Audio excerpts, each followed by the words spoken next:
जरा ध्यान से देखिएगा। इस बार क्वेश्चन सिलेंड्रिकल में कहा गया है। Liquid is contained between two parallel planes. The free out surface is a circular cylinder of radius whose axis is perpendicular to the planes. All the liquid within a concentric circular cylinder of radius b is suddenly annihilated. और वही हर बार अंदर एक cavity बन जाएगी और उसे जो fill करना है तो शुरुआती प्रेशर चाहिए। वो पिछले सवाल में भी था। बस इस बार सिलेंड्रिकल कोऑर्डिनेट पे ध्यान देना। ज्यादा कुछ नहीं है इसमें। तो सिलेंड्रिकल कोऑर्डिनेट में करेंगे तो बच्चों del by del R dash आप करोगे तो यहाँ पर आता था R dash into V dash, rho constant मानते हुए। रो जितना है उतना ही हम फ्लूइड को इनकम्प्रेसिबल मान रहे हैं। तो आपके पास R dash V dash equal to F T आ गया एज यूजल। स्फेरिकल होता तो आर डैश स्क्वायर आता, भाई इतना अंतर था। इक्वेशन ऑफ मोशन में कोई अंतर नहीं है, वो तो उतना ही रहना है। इक्वेशन ऑफ मोशन इज, आप लोग बता सकते हैं क्या आ सकता है? Del V dash upon del T plus V dash del V dash upon del R dash equal to, कोई एक्सटर्नल फोर्स की बात नहीं है तो minus this del P dash upon del R dash. तो फिर del V dash upon del T कितना रख सकते हैं आप? F dash T upon R dash plus del by del R dash half V dash square equal to minus del by del R dash of p dash upon rho. On integration with respect to r dash,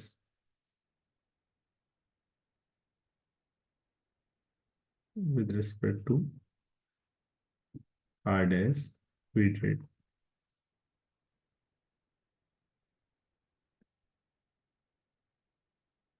आपके पास आ जाएगा F dash T. तो ठीक है, one upon log of R dash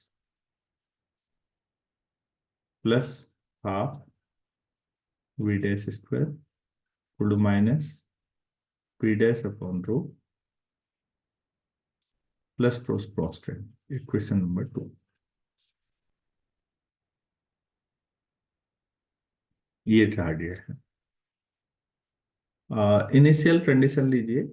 तो initially तो T zero जब था तो उस समय तो वेलोसिटी, इक्वेशन वन में आर डैश स्क्वायर होगा ना।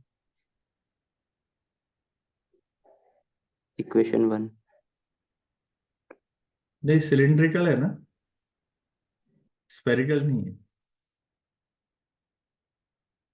मैंने ये बताया भी सिलिंड्रिकल कोऑर्डिनेट्स में तो rho are dash V dash ही था ना। Yes sir. अगर ये स्फेरिकल होगा तो आर डैश स्क्वायर होगा, सिलिंड्रिकल है तो आर डैश ही होगा। आप पीछे देखना इक्वेशन ऑफ कंटिन्यूटी को।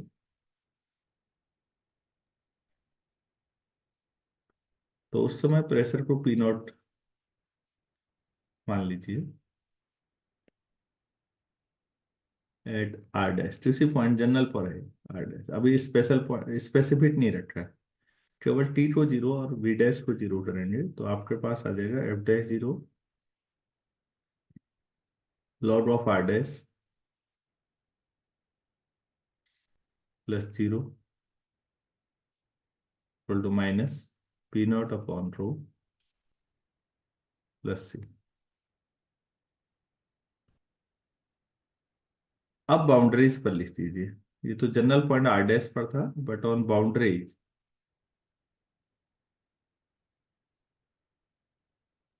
अगर आप आर डैश को ए लेते हैं तो जो आपका पी नॉट है वो पाई था,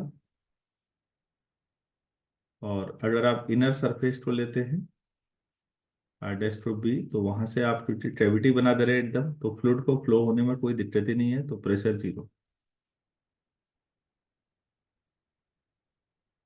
तो आपके पास यहाँ से 8 इक्वेशन क्या आ जाएगी, इसमें रखिए 2 में आर डैश टी जो एक बार ए रखिए, तो ये आ जाएगा F dash zero log of a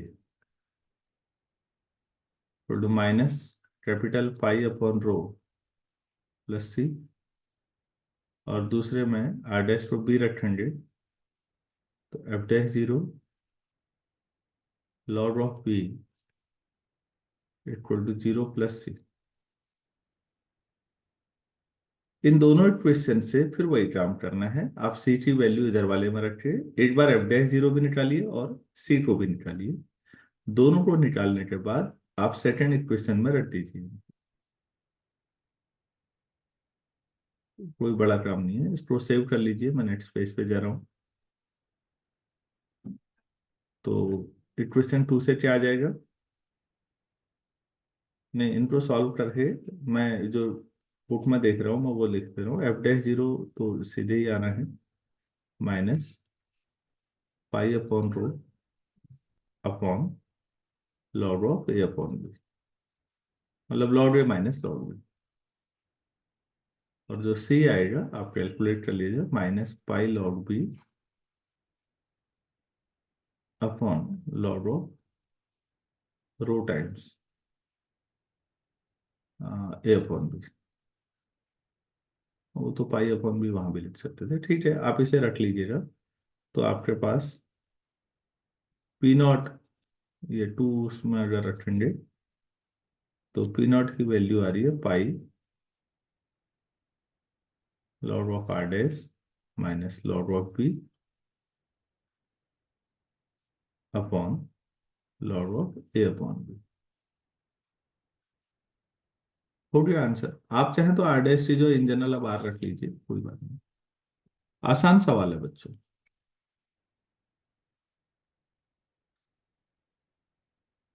gravity में मैं रिपीट कर रहा हूँ, जरा देखिए प्लीज। आपको केवल सिलेंड्रिकल में आर डैश इक्वेशन 1 में ध्यान रखना है, बाकी कोई अंतर नहीं है। और मेरे ख्याल से हर प्रॉब्लम की तरह आपको एफ डैश जीरो और सी की वैल्यू निकालनी है, और वो निकालने के बाद इक्वेशन 2 में रख देना है, तो ये आपके पास आ जाएगा। तो ये आंसर हो गया, यही लाना था।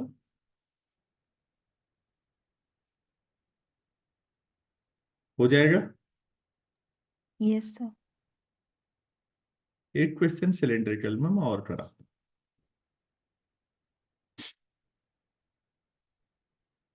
तो क्वेश्चन नोट कर लेते हैं पहले।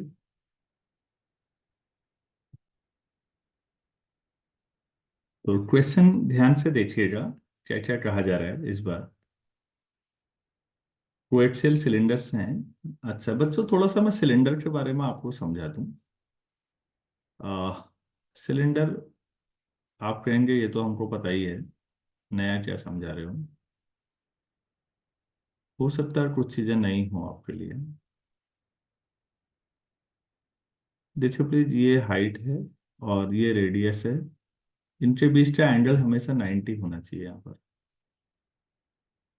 तब आप उसको, जब आप राइट सर्कुलर सिलेंडर कहते हैं तो उसका मीनिंग समझिएगा। हिंदी में लंबवती बेलन सुना होगा आप लोगों ने। तो ये राइट का मतलब, राइट शब्द क्यों आया होगा, क्योंकि हाइट और रेडियस के बीच का एंगल 90 होना चाहिए, राइट एंगल होना चाहिए। और सर्कुलर इसलिए क्योंकि जो सिलेंडर का बेस है वो सर्कुलर है। क्या सिलेंडर का बेस इलिप्टिकल भी हो सकता है? Yes sir. हम्म। कई सारे ऐसे आते हैं बच्चों मार्केट में, वो कोलगेट दंत मंजन आता है पाउडर वाला, आप उसका बेस देख सकते हैं। और भी कई सारी क्रीम आती है उनके डब्बे आजकल, जो जिसका बेस इलिप्टिकल भी हो सकता है, बिल्कुल गोल नहीं होता। तो इसलिए राइट इलिप्टिकल सिलेंडर भी हो सकता है और राइट सर्कुलर सिलेंडर भी हो सकता है, होने को तो और भी हो सकते हैं लेकिन इतना काफी है। दूसरी बात, राइट एंगल ही हो हमेशा जरूरी नहीं है रेडियस और हाइट के बीच। सबसे अच्छा एग्जाम्पल है जब आप या घरों में आपने देखा होगा, महिलाएं दराती से कोई चीज काटती हैं, गन्ना काट दें या किसी लकड़ी को काटते हैं, तो आप लोग गौर करिएगा, जब वो काटते हैं तो वो इस शेप में आ जाता है। ऐसा देखा होगा आपने, ऐसा कट जाता है, तिरछा कटता है। अरे भाई, ऐसा देखा नहीं देखा कभी कटा हुआ? Yes, sir. सीधे जब फटाफट काटते हैं, कोई लकड़ी को ही काटना हो, एक ही बार में किसी दराती से काट दिया जोर से, तो वो तिरछी कट जाती है। या गन्ना काटना हो, अब गन्ने को काट के देखिएगा, तो वहां पर हाइट और रेडियस के बीच का एंगल 90 नहीं होता। अब ये सिलेंडर तो है, लेकिन ये राइट एंगल भी नहीं है, और बेस सर्कल भी नहीं होगा, इलिप्स होगा इस समय। लेकिन इलिप्टिकल तो है, लेकिन राइट एंगल नहीं है। तो प्लीज ध्यान दीजिए, जब नाम बोला जाता है कि राइट सर्कुलर सिलेंडर, तो उसका मतलब क्या होता है, राइट क्या होता है उसमें, और सर्कुलर क्या होता है। उम्मीद है समझ में आया होगा थोड़ा। हाँ, अब क्वेश्चन पे आ जाते हैं। आपके पास यहाँ भी दो ही सरफेस हैं वैसे, subject to constant pressure pipe surrounds a coaxial long circular cylinder of radius p. The internal cylinder is suddenly destroyed. Same कहानी है। तो उस समय फिर किसी समय जो वेलोसिटी होगी वो इतनी आएगी, ये दिखाना है। तो चलिए नेक्स्ट पेज में इसको करते हैं।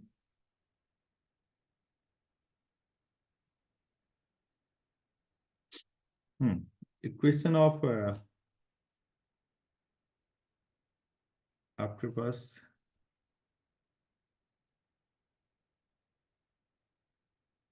जो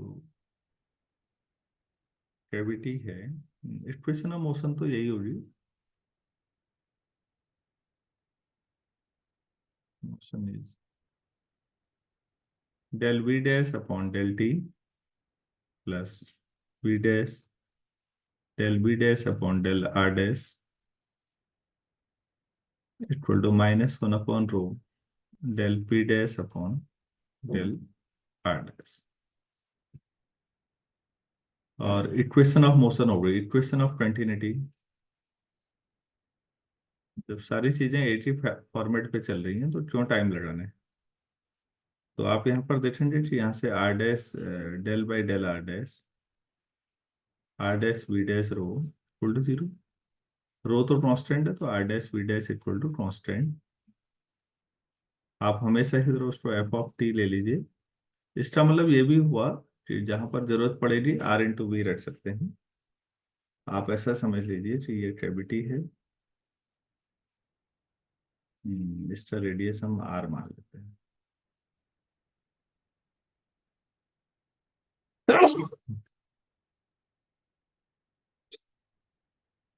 ये किसी समय आर डैश है, बल्कि इसको डॉटेड से बनाना चाहिए था आर डैश को।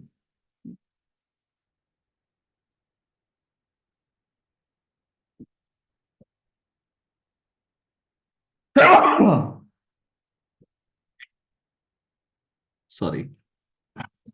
तीसरा आपके पास आर है। अब ये क्या है जरा ध्यान दीजिएगा।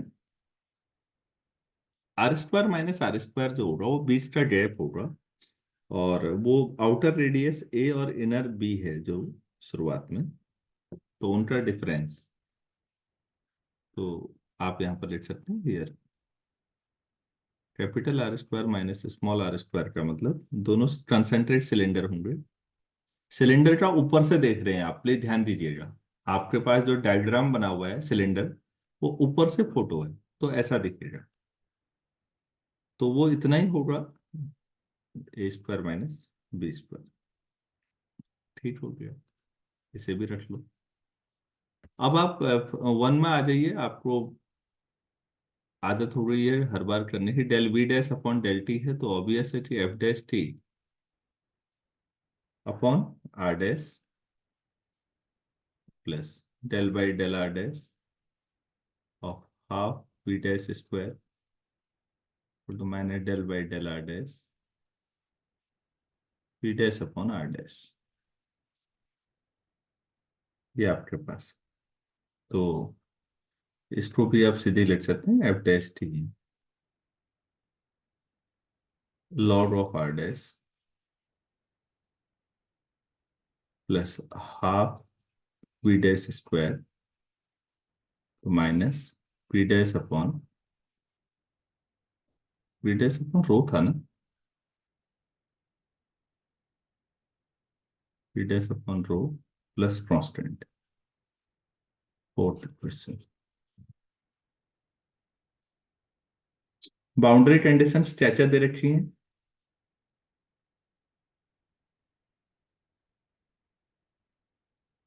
बाउंड्री कंडीशंस आर, जब आर डैश आर है तो उस समय वी डैश बी है और पी डैश जीरो है, और जब आर डैश कैपिटल आर है तो वी डैश को कैपिटल बी मान लीजिए और वहां पर जो प्रेशर है वो कैपिटल पाई दिया हुआ। तो इस आधार पर दो इक्वेशंस बनेंगी, वही एफ डैश जीरो और सी निकालना होता है। चलिए पहली वाले में रखिए प्लीज, आर डैश सी जो आर, तो एफ डैश टी नहीं दिया है ना, टी टाइम, तो टी ही रहने दो, कोई बात नहीं, तब भी हम एफ डैश टी टाइप कर देंगे। Log of R plus half V square equal to P dash zero है प्लस सी। ये पांचवी इक्वेशन, और छठी से F dash T log of capital R plus half V square equal to minus pi upon rho plus C, equation 6।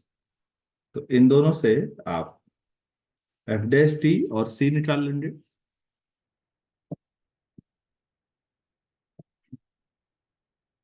बल्कि आसानी से ऐसा करो ना, एफ डैश टी में भी मैनिपुलेशन हो सकता है इस बार, तो आपके पास थर्ड इक्वेशन भी है, तो इक्वेशन 5 - 6 कर देते हैं, देखते हैं आर अपॉन आर। क्वेश्चन 6 करेंगे तो क्या मिलेगा, F dash T times log small R minus log capital R plus half small V square minus capital V square equal to pi upon rho. ठीक है, सातवीं इक्वेशन। अब देखिए एफ डैश टी टाइप करते हैं, F dash T equal to D by D T of R into B. तो ऐसा करते हैं D by D R of R into B into D R by D T. D R by D T V हो गया। अब इनका differentiation are के respect में करेंगे, वी प्लस आर ऐसे ही, तो वी का D V upon D T, क्या आ जाएगा।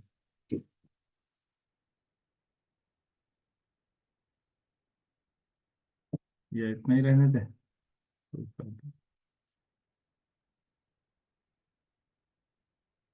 डी आर के फिर मैंने D V by D T लिख दिया यहाँ पर, आर होना चाहिए था। हेलो, मेरी आवाज आ रही है बच्चों? Yes, sir. D by D are भी ही रहने दो, ठीक है चल जाएगा इससे। तो एफ डैश टी ये रख देते हैं सेवंथ क्वेश्चन में,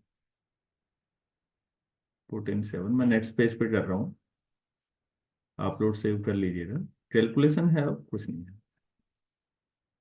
तो आपके पास सेवंथ क्वेश्चन में रखोगे तो ये आ जाएगा R B D by D R of R B into log of R upon R plus half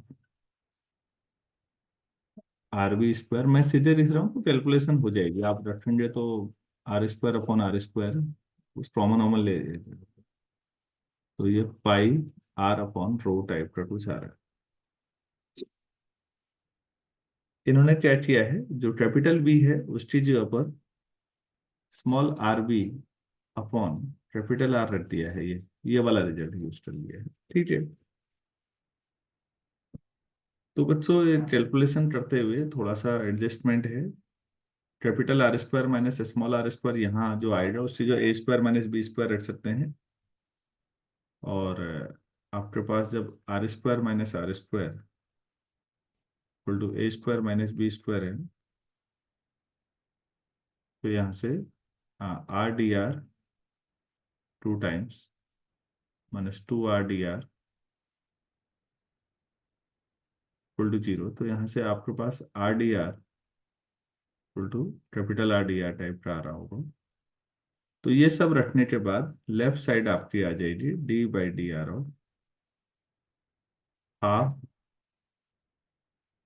R square B square log of R upon are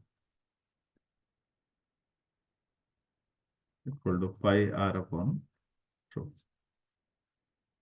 तो इंटीग्रेट कर देंगे तो आपके पास आ जाएगा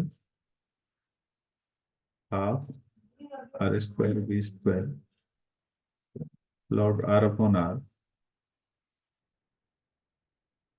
के रिस्पेक्ट में। तो पाई अपॉन रो, तो ठीक है, आर का आर स्क्वायर बाई 2। जब दोनों में 2 आ रहा है तो कांस्टेंट भी λ/2 रख दीजिए, तो सब में से 2 हट जाएगा, 8 सर दर्द कम होगा। तो R square B square log R upon R equal to pi R square upon rho plus lambda constant है, नेक्स्ट इक्वेशन जो भी है ऐसे कुछ कर लेते हैं। अब आपको लैम्डा निकालने के लिए बाउंड्री कंडीशन फिर यूज कर लीजिए। जब आर बी के बराबर था तो आपने वेलोसिटी को 0 लिया है शुरू में, जो अंदर वाला है। तो अगर आप ये रख दें कि आर की जो बी वेलोसिटी 0, तो 0 equal to pi B square upon rho plus lambda. तो लैम्डा मिल जाएगा आपको minus pi B square upon rho. ये 8th में ही रख दूं।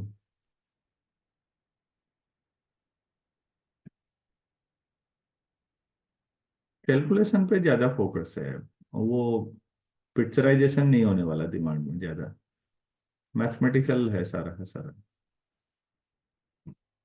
एक्चुअली फिजिक्स हटा के केवल मैथ्स डाल दी सिलेबस में, तो हम फ्लूइड मोशन नहीं समझ रहे हैं। Pi upon rho R square minus B square, तो बी स्क्वायर इक्वल टू निकाल लीजिए यहाँ से, मेरे ख्याल से आंसर आ गया।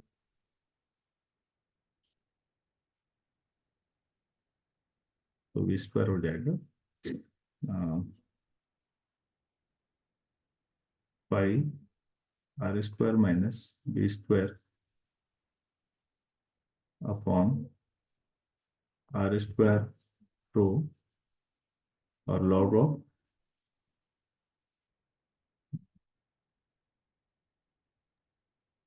Are square upon R square, नहीं आर स्क्वायर नहीं, R upon R. R upon R. Square किया जा सकता है, 2 से मल्टीप्लाई डिवाइड कर दें, अगले स्टेप में कर लेंगे, क्योंकि हमें ना कैपिटल आर में आंसर नहीं चाहिए। तो कैपिटल आर यहाँ से हटाएंगे, देखिए प्लीज ऊपर। Yes, sir. तो उसके लिए स्क्वायर करना ठीक है, 2 से मल्टीप्लाई 2 से डिवाइड कर दीजिए, तो 2 हाफ आएगा, तो वो ऊपर चले जाएगा, 2 pi R square minus B square हो जाएगा। 2 से यहाँ भी कर लीजिए, रो आर स्क्वायर, तो वो log R square upon R square जैसा कुछ हो जाएगा। माइनस प्लस आप एडजस्ट कर लीजिएगा, माइनस कर लेंगे तो ये आ जाएगा 2 पाई, यहाँ B square minus R square, minus ले लिया तो रो आर स्क्वायर, तो यहाँ भी log of capital R square upon small R square, minus common लेने से। अब कैपिटल आर स्क्वायर की वैल्यू रख दीजिए please, 2 pi B square minus R square rho R square log of capital R square रख दीजिए, मेरे ख्याल से आ जाएगा small R square plus A square minus B square upon R square.